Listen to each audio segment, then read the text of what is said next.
जय हिंद मेरे प्यारे शेर बहादुर। आज कुछ ही मिनटों में मैं आपको सिखाने वाला हूं स्टैटिस्टिक्स यानी सांख्यिकी के सभी तरह के प्रश्न मात्र एक ही सवाल में इंक्लूड करने का मैंने प्रयास किया है। तो कुछ ही मिनट में आप सीख जाइएगा। वीडियो को अंत तक देखिएगा, अच्छा लगेगा तो लाइक जरूर करिएगा, अपना विचार कमेंट करिएगा, 10-20 नए मित्रों को शेयर करिएगा। लगातार लाइव क्लास के लिए सब्सक्राइब करके घंटी भी बजा लीजिएगा। यहां पे आइए, बड़ा मजेदार है, बड़ा आनंद है, पहले अंत तक देख लीजिए। एक क्वेश्चन है जिसमें एक बंटन दिया हुआ है, एक टेबल दिया हुआ है, एक आंकड़ा, एक डाटा दिया हुआ है। इसमें कितने तरह से क्वेश्चन बन सकते हैं, ये सारे को एक ही में इंक्लूड करने का मैंने प्रयास किया है। सभी चीज आप सीख जाएगा और बार बार रेलवे के एग्जाम यानी ग्रुप डी एनटीपीसी में पूछा गया और पूछे जाने की संभावना है, और अदर एग्जाम में भी बार बार पूछा जाता है। सबसे पहला है माध्य। माध्य का नाम बड़ा सुने हैं, जाना पहचाना है, माध्य औसत को ही कहते हैं। माध्य लिखे, समांतर माध्य लिखे, समांतर माध्य लिखे या औसत लिखे, इस सभी का एक ही मतलब होता है योगफल बटा संख्या। बारी बारी से सभी को समझते चलेंगे। यानी पहला नंबर हम लोग समझ रहे हैं, माध्य बराबर होता है योगफल बटा संख्या। तो चलिए इसी बंटन का माध्य निकाल देते हैं।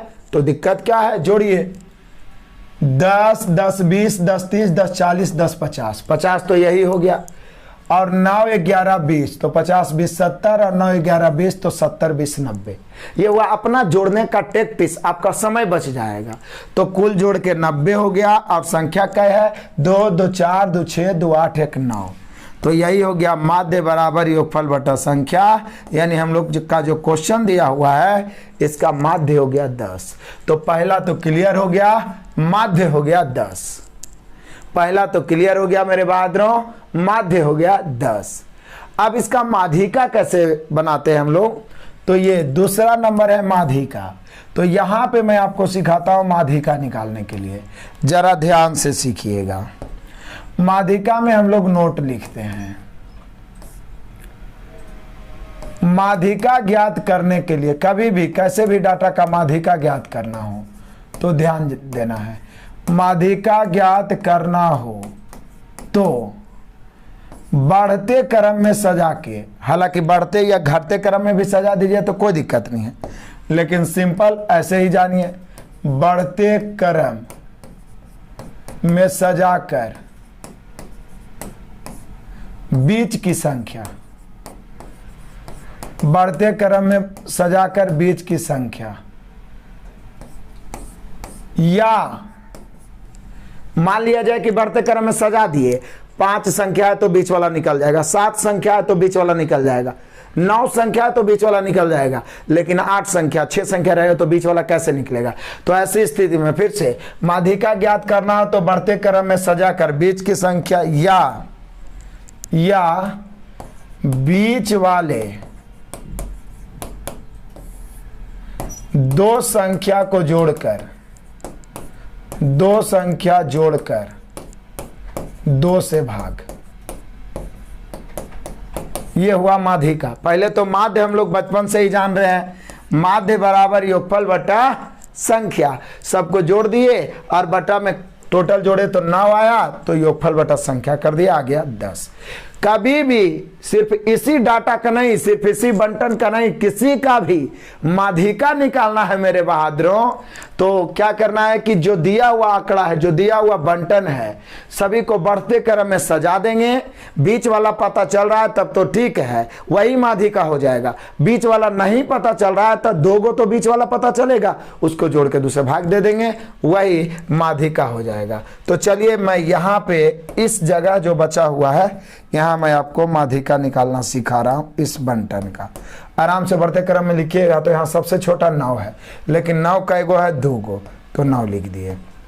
उसके बाद 10 है तो 10 5 गो है, 10 10 10 10 10। उसके बाद 11 2 गो है, 2 2 4 2 6 2 8 1 9, 2 2 4 2 6 2 8 1 9, मिला भी लेना है। ऐसा नहीं कि ऊपर 10 है नीचे 9 लिख दिए तो सब गुड़ गोबर हो जाएगा, पानी में चला जाएगा। तो बढ़ते क्रम में सजा लिए, अब बीच वाला पता चल रहा है तो माधिका हो जाएगा। बोले यस सर, 9 गो ना है, 4 गो लेफ्ट छोड़िए 4 गो राइट छोड़िए, यानी यहाँ पर माधिका 10 हो जाएगा। माधिका कितना हो जाएगा मेरे शेर बहादुरों? 10 हो जाएगा। मजा ही मजा है, आनंद ही आनंद है, मजा ही मजा है। फोटो खींच लेते हैं, आनंद ही आनंद है। तो 2 पार्ट्स क्लियर हो गया। माध्य निकालना है योगफल बटा संख्या, माधिका निकालना है बढ़ते क्रम में सजा दीजिए, बीच वाला माधिका। किसी भी बंटन में यही नियम लागू करना है, बीच वाला नहीं पता चले तो बीच वाला 2 को जोड़ के 2 से भाग। क्लियर हुआ? माध्य माधिका कभी नहीं भूलिएगा। इसको अब मिटाता हूं, इसी पे मैं आपको क्लियर करता हूं, फिर आगे भी आपको मैं बताऊंगा। ठीक है, तो इसी पे मैं क्लियर करता हूं अगला। अब आइए, माध्य माधिका तो क्लियर हो गया, अगला देखते हैं। माध्य क्लियर, माधिका क्लियर। अब बाहुलक, ये बाहुलक कैसे ज्ञात करेंगे, मोड कैसे ज्ञात करेंगे? तो नोट समझिए, दिए गए बंटन में, जो भी बंटन या आंकड़ा दिया गया रहेगा, दिए गए आंकड़े में जिसकी संख्या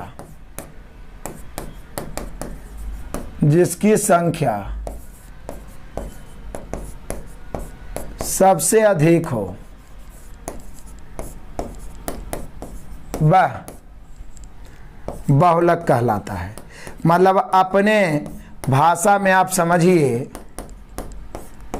जिसकी बारंबारता सबसे अधिक है, जो ज्यादा बार रिपीट हुआ है, जिसकी संख्या बहुत है वो बाहुलक कहलाएगा, जिसकी संख्या बहुत है वो बाहुलक कहलाएगा।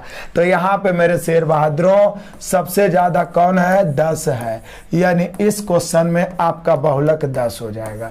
इस क्वेश्चन में आपका बाहुलक 10 हो जाएगा। मजा ही मजा है, आनंद ही आनंद है। तो माध्य माधिका और बाहुलक तीनों बढ़िया से क्लियर हो गया। अब ये 5वां बचा, ये तो फार्मूला है, इसको याद रखिएगा। इस पर भी आधारित क्वेश्चन बहुत सारा हमने बनाया है और आगे भी बताएंगे। बाहुलक बराबर होता है 3 माधिका माइनस 2 माध्य। बाहुलक बराबर होता है 3 माधिका माइनस 2 माध्य। बहुत सारे बच्चे बार बार भूल जाते हैं इसको, लेकिन याद कैसे रखना है जो देखिए। बाहुलक बराबर 3 माधिका, माधिका बड़ा लग रहा है देखने में तो बड़ा के साथ बड़ा संख्या, माइनस माध्य छोटा है तो छोटा के साथ छोटा संख्या। बाहुलक बराबर 3 माधिका माइनस 2 माध्य। बाहुलक बराबर 3 माधिका माइनस 2 माध्य। अब 5वां आइए, मतलब ये सवाल तो चौथा ही हुआ। परिसर किसको कहते हैं? परिसर के मतलब होता है रेंज, मतलब हमारी औकात कहां से कहां तक है। रेंज के मतलब होता है सबसे ऊंचा से ऊंचा माइनस सबसे नीचा से नीचा, मतलब दोनों के बीच का अंतर। रेंज या परिसर इसी को कहते हैं।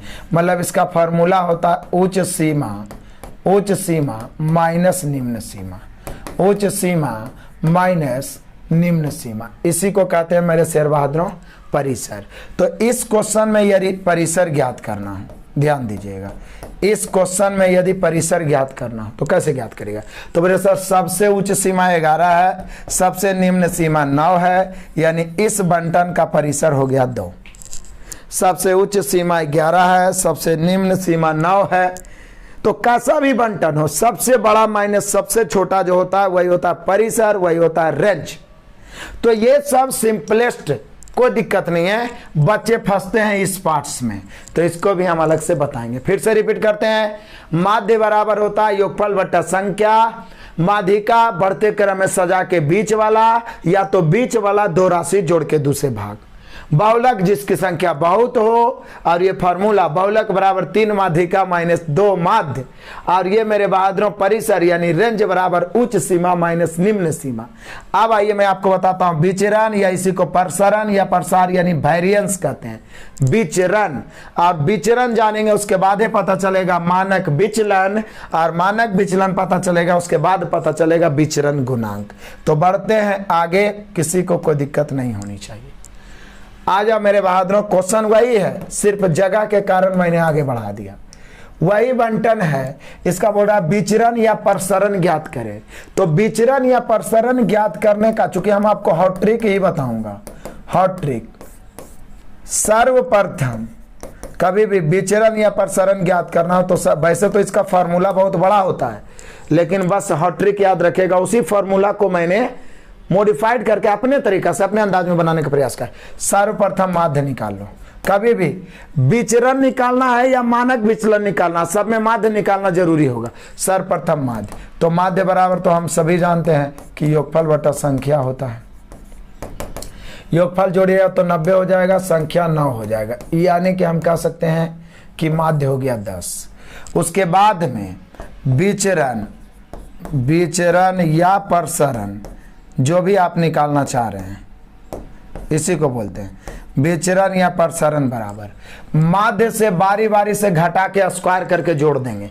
माध्य से 10 में से 10 का अंतर 0, 0 जोड़िए चाहे नहीं, 10 में से 10 का अंतर 0 जोड़िए चाहे नहीं, 10 और 9 का अंतर 1, 1 प्लस में चाहे 1 माइनस में, स्क्वायर करिए, 1 के स्क्वायर 1, 10, 10 का अंतर 10, 10 का अंतर खत्म, 0 आ गया तो उसको लिखना नहीं है।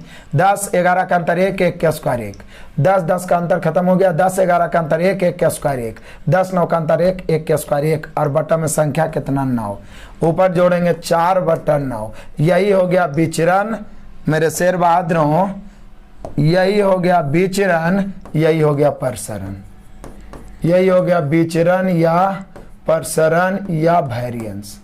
इसी को रूट कर दीजिएगा ना तो समझ जाइए कि मानक विचलन निकल गया। फिर से किसी भी डाटा या आंकड़े का विचलन निकालना है तो सर्वप्रथम क्या करेंगे, ये सर्वप्रथम बड़ा शक्तिशाली शब्द है। सर्वप्रथम माध्य ज्ञात करेंगे, माध्य बराबर योगफल बटा संख्या। उसके बाद ये माध्य से बारी बारी से आंकड़ों का अंतर करके स्क्वायर करके जोड़ेंगे, बारी बारी से माध्य से अंतर करके स्क्वायर करके जोड़ेंगे। तो 10 और 10 वाला तो 5 गो है तो अंतर 0 होगा, 0 जोड़िए चाहे नहीं। 10 में से 9 गया, 1 के स्क्वायर 1, 10 में से फिर 11, 1 के स्क्वायर 1, 10 11 का अंतर 1, 1 के स्क्वायर 1, 10 9 का अंतर 1, 1 का स्क्वायर 1, और बटा में तो पूरा संख्या 9। यही हो गया विचरण या प्रसरण। यहीं पे यदि आपसे पूछ देता कि बताइए इसका मानक विचलन क्या होगा, इसका मानक विचलन क्या होगा, तो मेरे शेर बहादुरों मानक विचलन बराबर होता है सिर्फ रूट अंडर प्रसरण। आप सब पढ़े भी होंगे।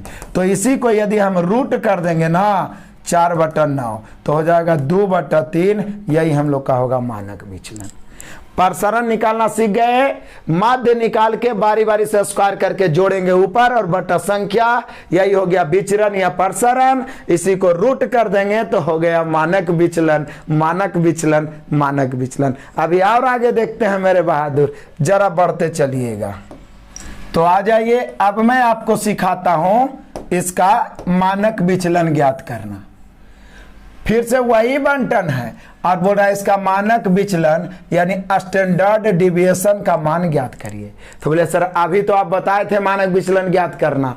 मानक विचलन ज्ञात करना है तो सर्वप्रथम वही काम करिए जो आप किसमें किए थे, विचरण में, प्रसरण में। सर्वप्रथम माध्य ज्ञात करिए। तो माध्य ज्ञात करिए तो माध्य बराबर तो हम सभी जानते हैं कि योगफल बटा संख्या होता है। माध्य बराबर योगफल बटा संख्या। तो योगफल जब ऊपर वाला सब जोड़िएगा तो 90 आएगा और 90/9 यानी कि माध्य 10 हो गया। अब मानक विचलन निकालना है तो हम सभी जानते हैं कि मानक विचलन बराबर होता है रूट अंडर प्रसरण। तब प्रसरण निकालना था तो बिना रूटे कैले कर दिए थे। मानक विचलन निकालना है तो डायरेक्ट हम रूट दे देते हैं और माध्य से बारी बारी से घटाते जाएंगे, जो अंतर आएगा स्क्वायर करके जोड़ते जाएंगे। 10 10 10 10 अंतर तो उसका 0 ही होगा, उससे कोई मतलब नहीं। 10 9 का अंतर 1, 1 के स्क्वायर 1, 10 10 खत्म, 10 11 का अंतर 1, 1 के स्क्वायर 1, 10 10 खत्म, 10 11 का अंतर 1, 1 के स्क्वायर 1, 10 9 का अंतर 1, 1 के स्क्वायर 1 और बटा संख्या 9। यही हो गया, सिर्फ रूट के अंदर कर दिए तो ये हो गया मानक विचलन। रूट नहीं देंगे तो प्रसरण हो गया। तो यहाँ पे हो गया रूट अंडर 4/9 यानी 2/3, यही हो गया मानक विचलन। सीख गए मेरे शेर बहादुर मानक विचलन। अब एक जो लास्ट बचा किसी भी बंटन में मानक विचलन इसी तरीका से बनाना। सर्वप्रथम माध्य निकालिए, उसके बाद रूट दे दीजिए। माध्य से बारी बारी से दिए गए आंकड़ों का स्क्वायर करके जोड़िए ऊपर और बटा में संख्या। क्लियर। अब एक लास्ट जो मैं आपको बताता हूं, ये है मेरे शेर बहादुरों विचरण गुणांक, इसी बंटन का विचरण गुणांक निकालना। अब विचरण गुणांक हमेशा प्रतिशत के रूप में रहता है, ये आपको ध्यान भी रखना होगा। विचरण गुणांक, विचरण गुणांक हमेशा, विचरण गुणांक हमेशा प्रतिशत होता है। तो किसका प्रतिशत होता है विचरण गुणांक? तो मैं आपको बहुत बार पहले भी बताया हूं, विचरण गुणांक बराबर होता है मानक विचलन। विचरण गुणांक बराबर होता है मानक विचलन बटा माध्य गुना 100। प्रतिशत में बदलने के लिए 100 से गुना। यानी आप अपने भाषा में सोचे तो आपको पता चलेगा कि विचरण गुणांक माध्य के तुलना में मानक विचलन का प्रतिशत होता है। विचरण गुणांक माध्य के तुलना में, यानी विचरण गुणांक बराबर मानक विचलन बटा माध्य गुणा 100। मानक विचलन बटा माध्य गुणा 100। तो क्वेश्चन में या तो दिया रहेगा कि मानक विचलन इतना है और माध्य इतना है, तो विचरण गुणांक ज्ञात करिए। लेकिन यहाँ पर आपको मानक विचलन भी निकालना पड़ेगा और माध्य भी निकालना पड़ेगा। तो माध्य तो हम लोग पीछे निकाले ही है, योगफल बटा संख्या किए थे 90/9 आ गया था 10। और मानक विचलन भी पीछे 2 बार हम लोग निकाल चुके हैं। तो मानक विचलन इसका कितना आया था, रूट के अंदर 4/9 आया था, यानी हम कह सकते हैं 2/3, यही आया था मानक विचलन। तो हम सभी जानते हैं विचरण गुणांक बराबर मानक विचलन बटा माध्य गुना 100। मानक विचलन बटा माध्य, तो माध्य कितना है 10, मानक विचलन है 2/3 और गुना 100। काटिए, 1 0 से 1 0, ऊपर 2/3 और गुना 10 है, 10 दूनी 20 बटा 3, यानी 6.2/3%। यही हो गया मेरे शेर बहादुरों हम सभी का, यही हो गया हम सभी का कमाल, 6.2/3%। यह हुआ विचरण गुणांक। फिर से सीख लीजिए, माध्य बराबर योगफल बटा संख्या, माध्यिका निकालना है बढ़ते क्रम में सजा के बीच वाला, नहीं तो बीच वाला 2 को जोड़ के दूसरे भाग। बहुलक मतलब जिसकी संख्या बहुत है, बहुलक बराबर 3 माध्यिका माइनस 2 माध्य। रेंज बराबर उच्च सीमा माइनस निम्न सीमा। प्रसरण या विचरण निकालना है मेरे शेर बहादुरों, तो सर्वप्रथम माध्य निकालेंगे, बारी बारी से अंतर करके स्क्वायर करके जोड़ेंगे बटा संख्या, और प्रसरण को ही रूट कर देंगे तो मानक विचलन निकल जाएगा। और विचरण गुणांक बराबर मानक विचलन बटा माध्य गुना 100। मानक विचलन बटा माध्य गुना 100 की आ गया 6.2/3%। ये क्लास कैसा लगा कमेंट करिएगा, ताकि छोटे छोटे वीडियो के माध्यम से इंपॉर्टेंट चीज आपके दिमाग में छापते चले। लाइक करके जाइएगा, नए बच्चे सब्सक्राइब करके घंटी बजाइएगा, 10 मित्रों को शेयर करिए, और रात में 9 बजे जरूर जुड़िए T20 लाइव खेलने के लिए, ताकि आपका कॉन्फिडेंस हाई और सिलेक्शन को माता पिता के कदमों में झुका पाए। Best of luck, God bless you, जय हिंद।